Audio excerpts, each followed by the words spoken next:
bienvenue à ce briefing d'actualité de Maroc 24 en ce 10 juillet 2024. Nous vous apportons aujourd'hui 3 nouvelles importantes. Tout d'abord, la polémique récente autour du caftan marocain prend fin. L'épouse de l'Algérien Riyad Mahrez a décidé de mettre un terme à cette controverse en reconnaissant la richesse et l'authenticité du caftan marocain.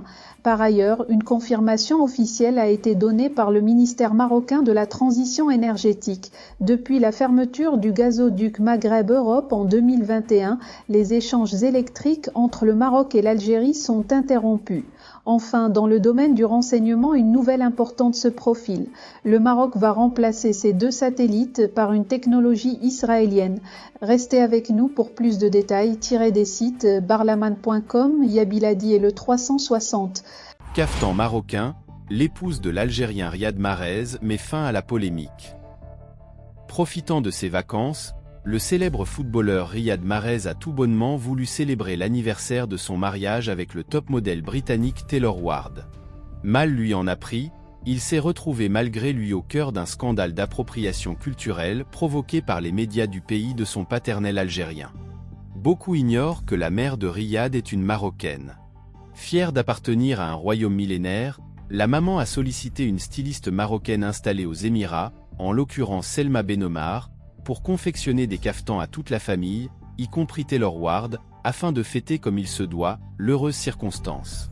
Après la publication des clichés de la célébration sur les réseaux sociaux de Riyad Mahrez, les médias algériens ont détourné l'événement pour en faire une affaire politico-culturelle.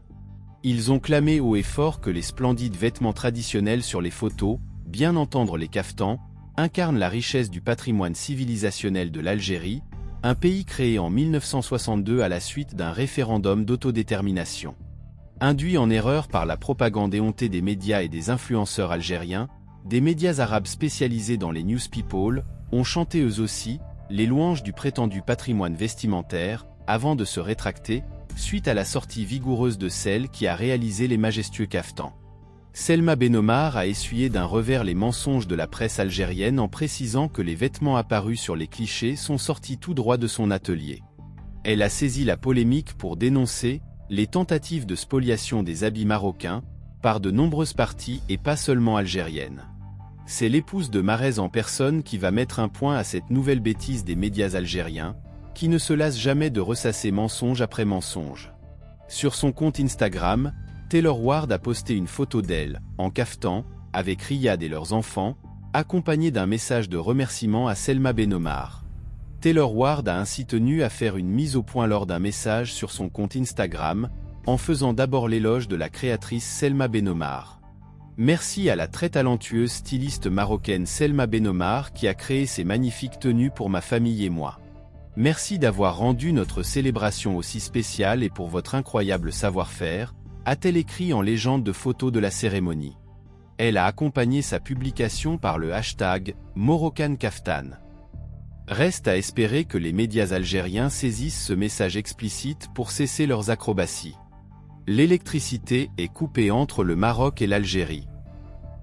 Il n'y a plus aucun échange d'électricité entre le Maroc et l'Algérie, depuis la fermeture du gazoduc Maghreb-Europe en 2021, a confirmé lundi le ministère marocain de la Transition énergétique et du développement durable. L'échange d'électricité entre le Maroc et l'Algérie a totalement cessé, fait savoir le site spécialisé Altaka, ajoutant que l'infrastructure de liaison électrique entre les 2 pays existe toujours et est en sécurité, à en croire le ministère de la Transition énergétique et du développement durable. Le Maroc et l'Algérie sont connectés électriquement par 2 liaisons maritimes. La première, mise en service en 1988, relie la ville marocaine d'Oujda à Razaouet en Algérie. La seconde, d'une capacité plus grande, relie Oujda à la ville algérienne de Tlemcen.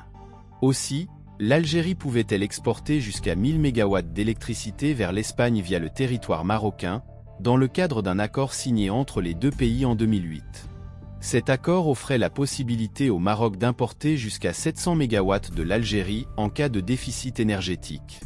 Mais toutes ces transactions ont cessé après la fermeture en octobre 2021 par l'Algérie du gazoduc Maghreb-Europe, GME. L'Algérie avait annoncé le 24 août 2021, par la voix de son ministre des Affaires étrangères d'alors, Ramtan Lamamra, la rupture de ses relations diplomatiques avec le Maroc. Renseignement. C'est acté, une technologie israélienne remplacera les satellites Mohammed 6A et Mohammed 6B. Depuis le rétablissement des relations diplomatiques entre le Maroc et Israël, il est des secteurs où la coopération entre les deux pays n'a à aucun moment été interrompue. La gestion de l'eau, l'agriculture et bien entendu la défense. Ceci, malgré la guerre contre le Hamas. L'affirmation est d'un haut responsable diplomatique israélien établi à Rabat, lors d'un entretien avec le 360, le mardi 9 juillet. Le diplomate ne croyait pas si bien dire, puisque le même jour, la mise en route d'un important accord de défense, conclu fin 2023, était actée. Il s'agit de l'acquisition par le Royaume d'un satellite de conception israélienne dédié au renseignement. Celui-ci viendra remplacer les satellites Mohammed 6A et Mohammed 6B, conçus par les géants européens Airbus et Thales, respectivement en orbite depuis 2017 et 2018, et dont la mise en service arrivera à expiration dans les prochaines années. Le montant de la transaction est établi à $1 milliard, pour une livraison prévue dans 5 ans.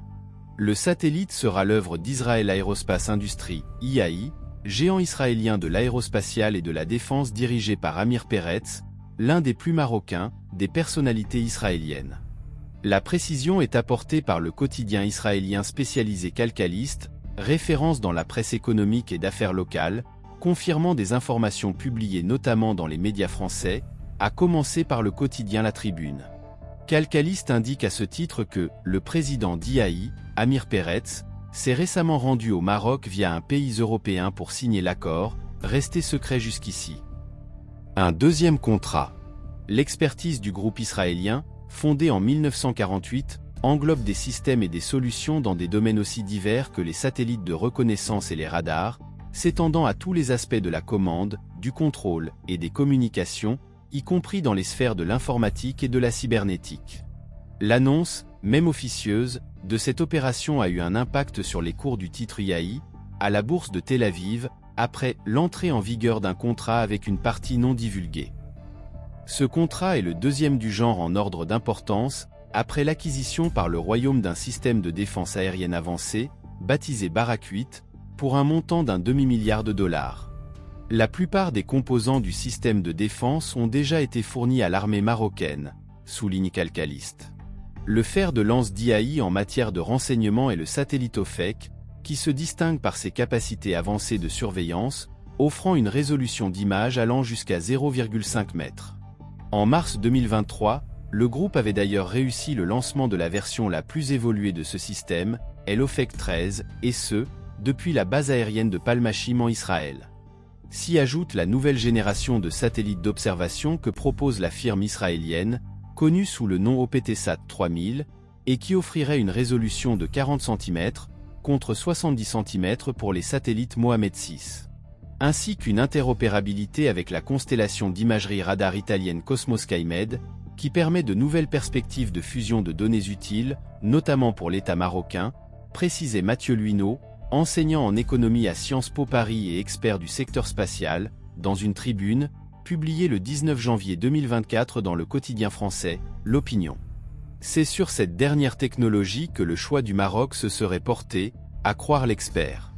Une technologie aux multiples usages. Outre les missions de renseignement et de surveillance, la technologie israélienne devra servir dans divers secteurs tels que l'agriculture, le suivi du changement climatique et la gestion des catastrophes, contribuant ainsi à une approche plus intégrée de la sécurité nationale. Ils joueront également un rôle clé dans la lutte contre l'immigration irrégulière, la contrebande et le terrorisme. Le monde dans lequel nous vivons subit des menaces globales qui supposent des réponses concertées et tout aussi globales. La coopération entre le Maroc et Israël, qu'elle soit militaire ou civile, est à regarder sous cet angle. Et c'est la meilleure manière d'en percevoir tant la portée que la pertinence. Loin de reposer sur une gestion de conflit, elle obéit à un management d'intérêts, plus que jamais partagé et commun, précise le diplomate israélien à le 360. Pour rester informé, je vous invite à regarder les vidéos Maroc 24 qui s'affichent sur votre écran.